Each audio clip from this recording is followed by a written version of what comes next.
Hey guys, Jeff here. I'm making this video today regarding paying for leads or lead generation. I have some, I offer these services to a lot of my clients. I get questions sometimes from business owners and even some friends of mine that have businesses, and they've asked, like, what do I think about it? Should they pay someone to help generate leads for them? And of course, right, my answer is going to be yes. But why? Why is it a yes? When you're a small business owner, especially if you're like me and you're a first responder, or you're like a veteran-owned business, and you're just trying to grow your business, get more clients, do things like that. You're focused on delivering quality products. You're focused on, if you have staff, if you have a crew that needs to get somewhere, supplies, all these other things that you're doing to run your business day to day. And one of the hardest things as a business owner is that not only do you have to do that, but you have to be lining up your next jobs. And sometimes you can't just rely on word of mouth, especially like right now. Like, anyone that thinks we're not in a recession has got their head in the sand, right? So even right now, where people are like there's less jobs, especially in the trades right now, right? People are being funny with their money. Money's costing a lot more than it did. So people are like going to wait it out, or maybe they don't want to pay 7, 8, 9, 10% on a loan to do something like in their backyard or a remodel project or whatever. They're going to wait it out. And so there's a lot of things that are kind of slowing down, especially with our tradespeople and even in the financial sector. And so when you've maybe just been cruising on your business and it's been word of mouth and times have been good, well, now that times are bad, now there's less people looking, there's less people wanting to separate with their money to pay for your services, unless it's like an emergency or an absolute necessity, right?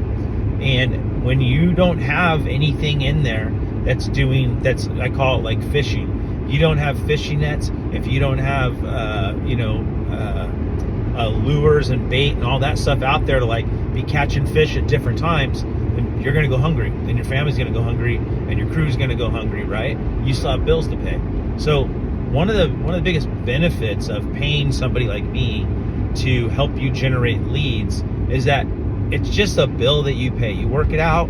There should be some data. There should be an analysis. You should understand. You should have a clear understanding of, like, if I pay X, here's a minimum expectation, and then based on like your close rate, your profit margins, all that, we build all that in there. And then as far as I'm concerned, like, if someone who's selling it to somebody, if I'm not tripling to like quadrupling their investment, then it's not worth it to them and or to me, because if there's not a big improvement on your monthly revenue, like, I become a bill that becomes frustrating for them, right? But if the services they're paying me for, right, if my bill helps them pay all their other bills, that's easy. That's an easy decision. That's an easy thing to do. So when you're the business owner and you're thinking about it, you got to have that conversation and those expectations with the person that may be providing these services to you.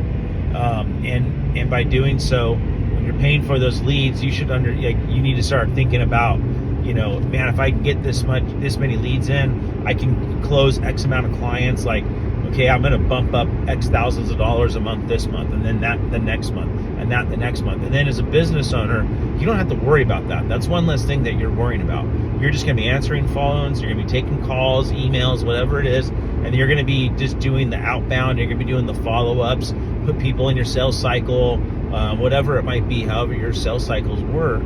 But then you just get to focus on running your business, running your crews, making sure the lumber's there, the concrete guys lined up, like supplies are being shipped over, documents are being done, like whatever it is that you need to do. It really takes a lot of pressure off you as a small business owner. And then what happens is then you get to start planning the future of your business, because most small business owners that I know, they want to grow their business. They don't want to be ran by their business every day. It's a drowning, overwhelming feeling, and it's a great, fast place to get to burnout, right? You want to get to a place where, like, even as you're running it, you're the boss, you got people that are working for you, they're going where they need to be, and you're not having to put in 16, 18-hour days every day of the week, right? You want to be able to run your business, work hard, set the tone, but you want to be able to manage and develop and steer the ship of the way you want your business to go. So anyways, that's my video about why you should look into or hire someone to help you with lead generation. If you have any questions about it, like, feel free to hit me up. I'd be more than happy to talk to you about it. I can even run some analysis for your type of business so you can get an understanding of like what it might cost and what it might look like for the services that you provide and the location you're in. All right, take care.